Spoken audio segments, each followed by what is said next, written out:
Bab 10. Awal di ruang press room. Dina semakin sering mendekati ruang press room.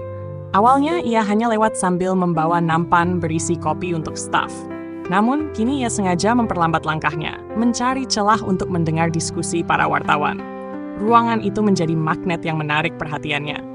Dari balik pintu setengah terbuka, ia melihat wartawan dengan laptop terbuka, telepon di telinga, atau duduk melingkar sambil berdiskusi sengit.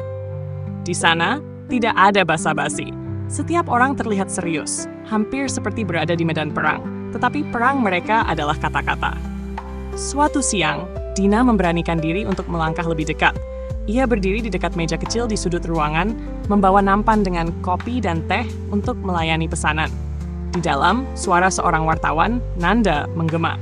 Kita nggak bisa asal rilis berita ini tanpa sumber yang jelas.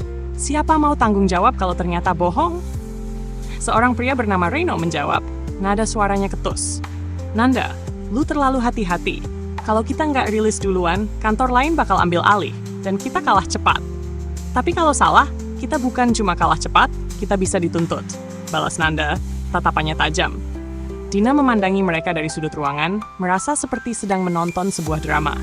Ia tersenyum kecil mendengar percakapan itu, merasa hidup mereka penuh ketegangan, tapi juga menarik. Sebuah suara memotong lamunannya. Hei kamu, pelayan ya? Dina tersentak. Seorang wartawan muda dengan wajah penuh rasa ingin tahu menatapnya. Kamu ngapain di sini? Dina mencoba bersikap tenang. Saya cuma ngantar kopi, Mas. Pria itu menyipitkan mata. Ngantar kopi? Tapi dari tadi kamu cuma diam di pojokan. Dina tersenyum canggung. Maaf, Mas, saya cuma penasaran sama diskusi kalian. Seru banget. Mendengar itu Nanda, wartawan perempuan tadi, mendekat. Penasaran? Kamu ngerti apa soal diskusi ini? Dina gugup, tapi ia mencoba menjawab. Enggak banyak, Mbak.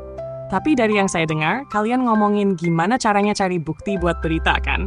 Kayaknya penting banget, karena kalau salah, risikonya besar. Nanda mengangkat alis, sedikit terkejut dengan jawaban Dina. Iya, bukan cuma penting, ini soal tanggung jawab ke publik. Kalau kita salah, bukan cuma reputasi kita yang hancur, tapi orang-orang bisa kehilangan kepercayaan. Reno, yang mendengar percakapan itu terkekeh. Wah, anak kantin sekarang jadi pengamat pers ya? Dina tersipu, tetapi ia tidak mundur. Saya cuma penasaran, Mas. Gimana caranya kalian tahu mana informasi yang benar dan mana yang salah? Pertanyaan itu membuat Reno sedikit terdiam, tetapi Nanda malah tersenyum. Kadang, bahkan kita nggak yakin sepenuhnya. Tapi itu tugas kita, mencari kebenaran di antara kebohongan. Setelah itu, Dina merasa ada sedikit perubahan. Beberapa wartawan mulai memperhatikan keberadaannya. Sesekali mereka bercanda atau menggodanya ketika ia lewat dengan nampan. Dina, ada gosip terbaru apa dari dapur? Siapa tahu bisa jadi headline, canda Reno suatu kali. Dina hanya tersenyum, tapi ia juga mulai lebih berani bertanya. Mas Mbak, kalau jadi wartawan, apa yang paling susah? Reno menjawab sambil mengangkat bahu. Susahnya? Ya, waktu harus pilih antara benar dan cepat. Publik selalu mau yang cepat, tapi nggak peduli kalau itu belum tentu benar. Nanda menambahkan, dan susah juga untuk tetap netral. Banyak tekanan, dari luar dan dalam. Kalau nggak kuat, bisa kebawa arus. Jawaban-jawaban itu membuat Dina semakin penasaran. Ia mulai merasa bahwa dunia jurnalistik bukan hanya soal berita, tetapi juga keberanian, etika, dan intuisi. Malam harinya, Dina merenung di kosnya.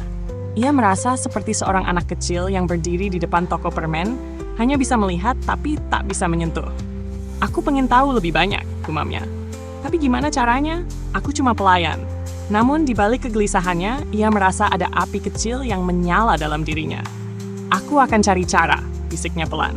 Aku harus masuk ke dunia itu.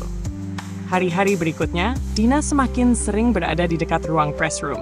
Ia mulai mencatat istilah-istilah yang ia dengar, membaca koran bekas yang dibuang, dan bahkan mencoba menebak maksud dari diskusi yang ia dengar. Satu hari, Nanda memergoki Dina sedang membaca artikel dari koran yang ia ambil dari tumpukan sampah kertas. Hei, Dina, kamu beneran suka baca berita? Tanya Nanda. Dina mengangguk, sedikit malu. Iya mbak, aku pengen belajar, tapi nggak tahu harus mulai dari mana. Nanda terdiam sejenak, lalu berkata, kalau kamu serius, baca ini. Ia menyerahkan sebuah buku kecil dari tasnya. Ini soal dasar-dasar jurnalistik. Nggak mudah, tapi kalau kamu pengen tahu dunia kami, ini langkah pertama. Dina menerima buku itu dengan mata berbinar. Makasih banyak, Mbak. Nanda tersenyum tipis. Tapi ingat, Dina, dunia ini keras. Kalau kamu nggak siap, mending nggak usah coba-coba. Dina menggenggam buku itu erat. Aku siap, Mbak. Aku mau belajar. Dalam hati, Dina merasa ia baru saja membuka pintu kecil menuju dunia besar. Dan meski ia tahu perjalanan ini tidak akan mudah, ia sudah memutuskan ini adalah awal langkahnya.